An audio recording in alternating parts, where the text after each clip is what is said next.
au CICES de Dakar suite à une invitation de la jeunesse du département de Podor, dans sa majorité, qui a décidé de rendre un vibrant hommage et remercier le président de la République, son Excellence Macky Sall. À travers le président Macky Sall, la personne de Cheikh Oumar Anne, ministre de l'Enseignement supérieur, de la Recherche et de l'Innovation. Comme vous l'avez constaté, la salle que nous avons choisie a débordé de monde.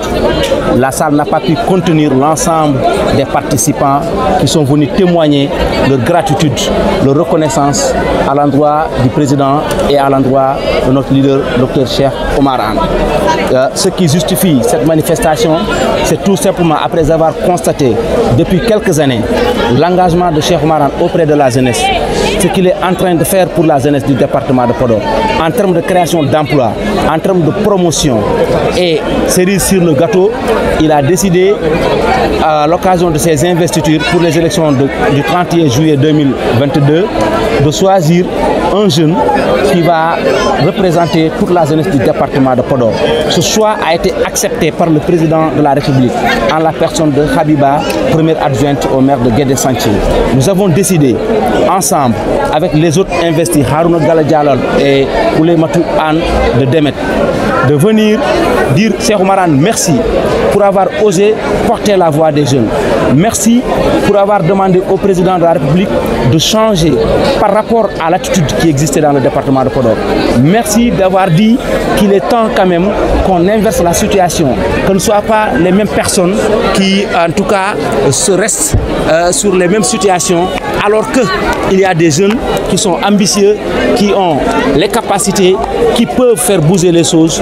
Et lui, il l'a fait, il a osé le faire et le président l'a accepté pour lui. Donc il est tout à fait normal et naturel que la jeunesse se mobilise pour lui remercier et remercier son Excellence le président de la République. C'est ce qui a justifié effectivement ce débordement ici au CICES pour dire que nous sommes très conscients de cet effort à notre endroit et nous allons nous mobiliser comme on l'a fait aujourd'hui et descendre sur le terrain, appeler tout le monde à voter pour que véritablement le département de Podor triomphe à hauteur de 90%. L'objectif, ou bien le défi à Podor, ce n'est pas de gagner les élections. Naturellement, on va les gagner, mais nous voulons, avec un score exceptionnel, nous voulons que le président puisse arriver à un niveau où, au-delà de Podor, il pourra même combler d'autres gaps, parce qu'il est possible, nous avons les capacités, c'est à notre portée, et nous le ferons, Inch'Allah, au soir du 31 juillet 2022. Vous avez parlé de la mobilisation pour aller voter, vous avez parlé de la mobilisation aujourd'hui aussi. Pouvez-vous nous parler que est-ce que vous êtes prêt à mobiliser pour les législatives contre l'opposition, ce que vous voulez faire l'opposition?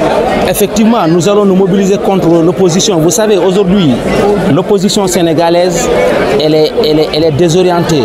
Nous avons vu, à travers ces investitures, beaucoup de carences, beaucoup de manquements qui montrent que cette opposition n'a pas de programme, elle n'a pas d'ambition, elle est là juste pour gérer des intérêts personnels. Vous avez vu, pour des raisons personnelles, l'opposition n'a pas pu construire une liste acceptable. Nous avons tous constaté les erreurs qui ont été soulevées à travers les listes qui ont été déposées par l'opposition.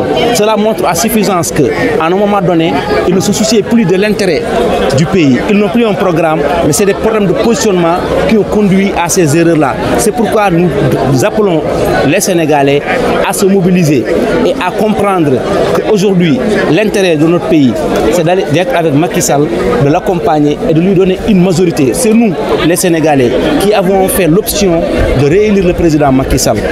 Alors, il est tout à fait logique et normal qu'on lui donne une majorité à l'Assemblée nationale pour pouvoir dérouler le programme qu'il nous a présenté à l'occasion des élections de 2019, pour pouvoir véritablement terminer l'ensemble des chantiers.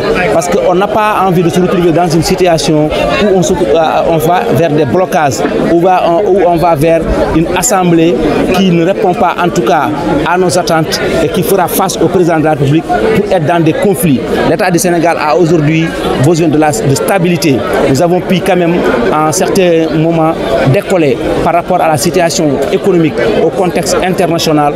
L'État a pu quand même faire face grâce à sa capacité de résilience et cela doit être accompagné par une majorité à l'Assemblée nationale, ce qui permet permettra au président de la République de dérouler convenablement le programme qu'il nous a présenté en 2019, qui est un programme ambitieux qui naturellement va nous mener vers l'émergence. Est-ce que vous avez la conviction de gagner pour les législatives, vu que le moment municipal, vous avez perdu les élections? Non, naturellement, on va gagner les élections. Vous savez, les élections législatives et les élections territoriales ne sont pas les mêmes. En réalité, quand on est dans des élections locales, on est dans des ambitions personnelles, personnalisées même, j'allais dire. On est dans une affaire de quartier, on est dans une affaire de population partageant un même territoire géographique. Au-delà de ces élections, aujourd'hui, nous savons tous taire nos querelles, on l'a montré à plusieurs reprises. Nous savons tous nous mobiliser autour de l'essentiel. Les listes parallèles qui ont conduit à des défaites dans certaines localités, naturellement ces listes n'existent plus. Vous avez vu par rapport au dépôt, tous ceux qui se retrouvent dans la grande coalition de Benno Bokk Yakaar ont décidé de partir avec le président Macky Sall. Il n'y a pas quelqu'un qui était dans une liste parallèle au moment des élections locales qui a décidé d'aller sur une liste parallèle. Donc toutes les forces vives qui accompagnent le président de la République, la grande majorité présidentielle s'est retrouvée autour du président à travers la grande coalition Benno Bokk Yakaar. Cela veut dire qu'il n'y aura pas de match. À chaque fois, c'est toujours comme ça. Nous sommes prêts, nous sommes dans les dispositions de gagner ces élections. Nous avons un programme à défendre.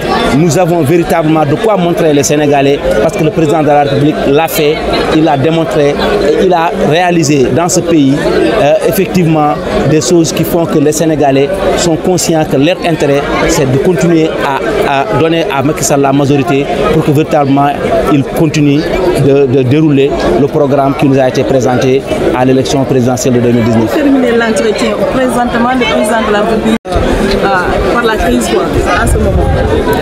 Oui, on s'en félicite d'abord parce que tout simplement, vous avez vu, depuis que cette guerre a commencé, il est très difficile qu'un président de la République se déplace jusqu'en Russie pour parler avec le président Vladimir Poutine.